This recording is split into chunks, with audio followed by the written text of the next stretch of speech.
assumi a coordenação municipal de saúde mental em julho desse ano, e um dos grandes compromissos é a saúde da infância e adolescência. Bom, então, o meu conflito de interesse, como é obrigatório pelo Conselho Federal de Medicina e pela Anvisa, eu estou como diretora adjunta da Associação Brasileira de Psiquiatria, presidente da Associação Mato Grossense, na coordenadoria da Rede de Atenção Psicossocial. E aí, falando um pouco sobre conceitos, né? Então, em relação a tentativas de suicídio e lesões autoprovocadas. A tentativa de suicídio é quando você pretende, infelizmente, acabar com a própria vida. Quando você provoca uma lesão, você não tem uma intenção suicida, mas acabar com a dor. E existem vários métodos que são utilizados para essas duas formas. No Brasil, de 2000 a 2012, aumentou em 10% os índices. A alta, principalmente em jovens brasileiros. O suicídio é muito frequente na infância e adolescência. 43 casos de suicídio em crianças menores de 10 anos. 6.574 adolescentes entre 10 e 19 anos. Média 730 mortes por suicídio ano. Altas taxas de subnotificação. Embora seja obrigatório pelo Ministério da Saúde, ainda temos várias altas taxas de subnotificação. E a notificação, eu volto a lembrar, é obrigatória em 24 horas, né, de qualquer tentativa de suicídio ou autolesão. O comportamento suicida é o quadro de emergência médica, emergência psiquiátrica. Então, se você vê alguma pessoa nessa situação, ela precisa de suporte, precisa ser levada à unidade de saúde, precisa que chame o SAMU para que faça essa assistência médica. No Brasil, entre crianças, 80% dos meninos recorrem, infelizmente, ao enforcamento. Nas meninas, a preferência é por intoxicação medicamentosa. Na América do Norte, armas de fogo, depois enforcamento e asfixia.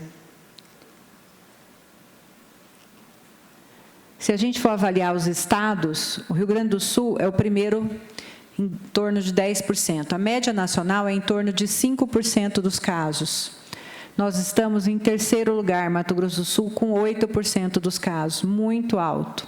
E quando você avalia outros países, Rússia, Uruguai, Suécia, você começa a tentar entender por que alguns países que têm um PIB alto, né, que são desenvolvidos, por que tem também altas taxas de suicídio. Vocês sabem avaliar por quê?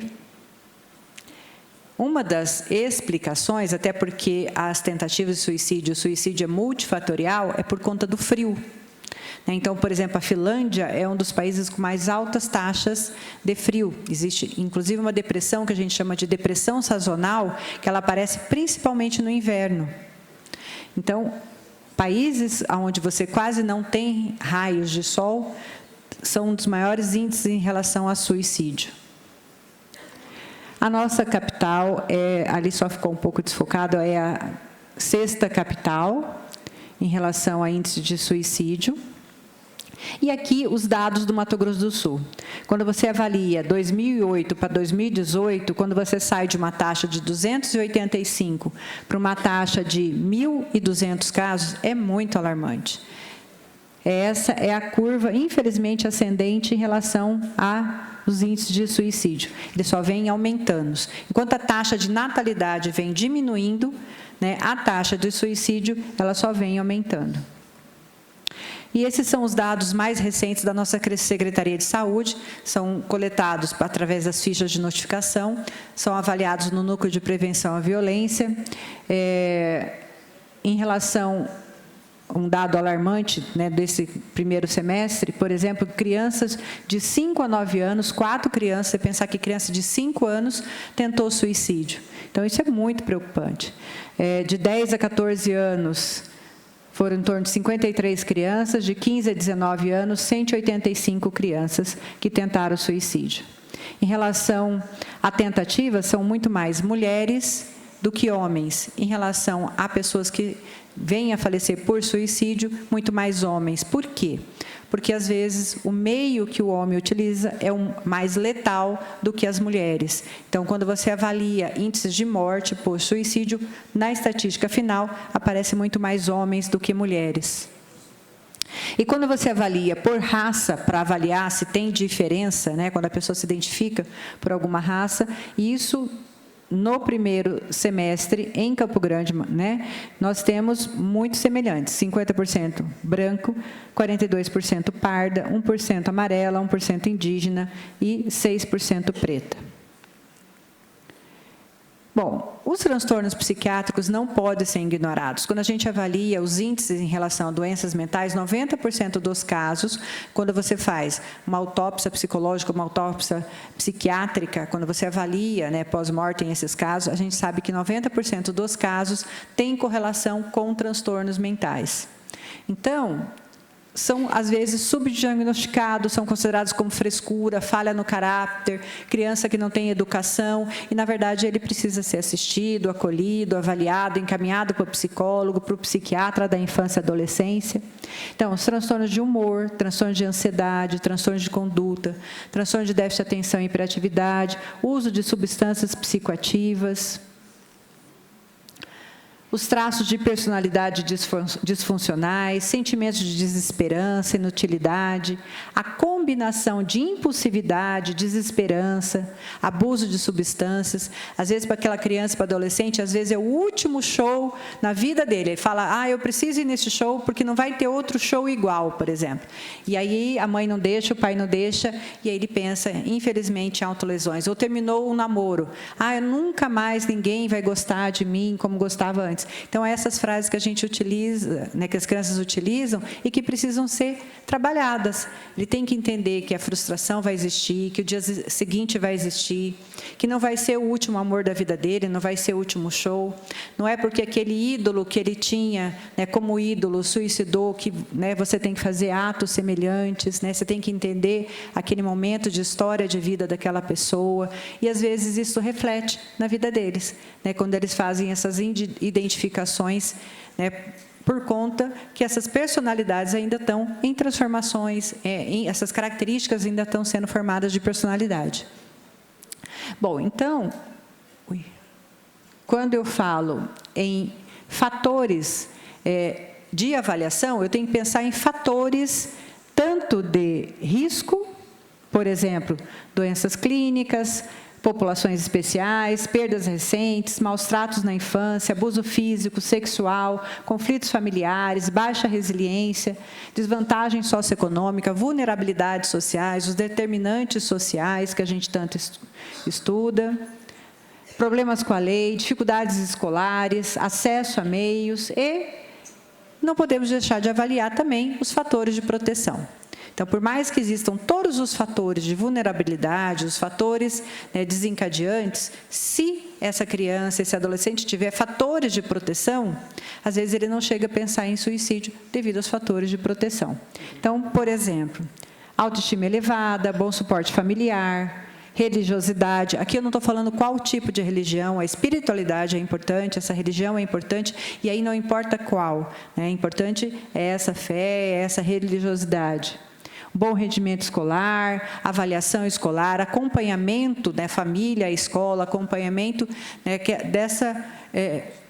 não só desse núcleo familiar, mas também em relação aos professores, educadores, né, avaliar essa criança na escola.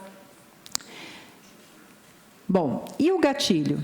Algo que deixou o adolescente ou a criança infeliz, com medo, com raiva, um pai, um amigo, uma polícia, humilhação pública, ameaça de separação do namorado. E os facilitadores, uso de álcool, drogas, oportunidades, às vezes ficar sozinho. Então, quantas crianças e adolescentes ficam sozinhos em casa e os pais estão trabalhando dia a dia por conta dessa correria, por conta das questões socioeconômicas, e essas crianças estão ficando sozinhas em casa. Então, uma vez que a decisão de suicidar é feita, essa pessoa precisa ser acolhida, entendida. Esse ato impulsivo, se for controlado, né, se naquele momento alguém estiver ao lado, ele passa. Então, é importante a gente avaliar cada situação dessa.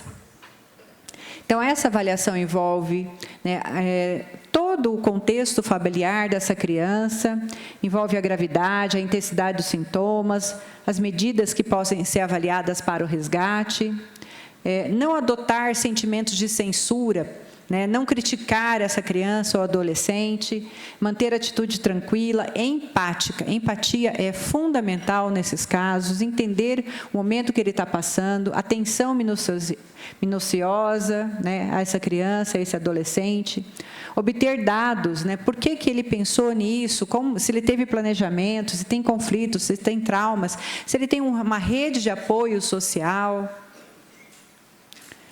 e até avaliar se a gente deve ou não fazer uma internação. O que dizer ao jovem? Se preocupar com ele, compartilhar suas, né, experiências dele, entender esse momento que ele está procurando devido a uma crise. O que dizer aos pais e educadores? Mostrar que a situação não é incomum, não precisa ser um tabu, né? A gente precisa falar sobre o assunto, a gente não pode jogar para baixo do tapete, precisamos desmistificar, né, sobre a saúde mental, sobre a doença mental, sobre as ideias de suicídio. Orientar quanto ao comportamento, à dinâmica familiar, orientar professores, orientar a escola, palestras. Estratégias em relação a essa crise suicida, não deixar essa criança sozinha, esse aluno sozinho. Verificar se ele está em posse de algum objeto que possa, né, facilitar o meio, né, de acesso. Entrar em contato com as famílias, não ter medo de entrar em contato com as famílias, né, se aconteceu na escola, entrar em contato com essas famílias, com os responsáveis por essas crianças e adolescentes. Tratar essa doença, porque é uma doença, né, precisa de assistência, não é frescura. E aí a nossa rede de atenção psicossocial, que eu trouxe para compartilhar com vocês um pouquinho na Secretaria Municipal de Saúde. Então, os nossos CAPs de adultos são divididos por regiões. Então, o amarelo, o CAPs Afrodite, região Segredo e região Centro. O CAPs Almeida, região Lagoa e Imbiruçu. O CAPs Aerorancho, região de Anhanduizinho. O CAPs Margarida, a gente tem a região Bandeira e a Prosa. O CAPs Infanto Juvenil, ele atende toda a região de Campo Grande, atende de 0 a 18 anos de idade. Ele fica na rua São Paulo, número 70. Ali na recepção, doutor Lídio, a gente deixou os folders, né, de orientação, né, se alguém precisar de mais, a gente tem também, se vocês quiserem pegar ali na recepção, né, onde que são as nossas unidades, como que a gente pode ajudar. Bom, no SEM, no Centro Especializado Municipal, a gente também tem atendimentos a crianças e adolescentes com transtornos alimentares, tem assistência, né, uma agenda especial para as crianças e as mulheres que estão na Casa da Mulher Brasileira, vítimas de violência, a OCEAN, e o Núcleo de Prevenção ao Suicídio. Então, esse encaminhamento de crianças e adolescentes, ele passa pela atenção primária à saúde.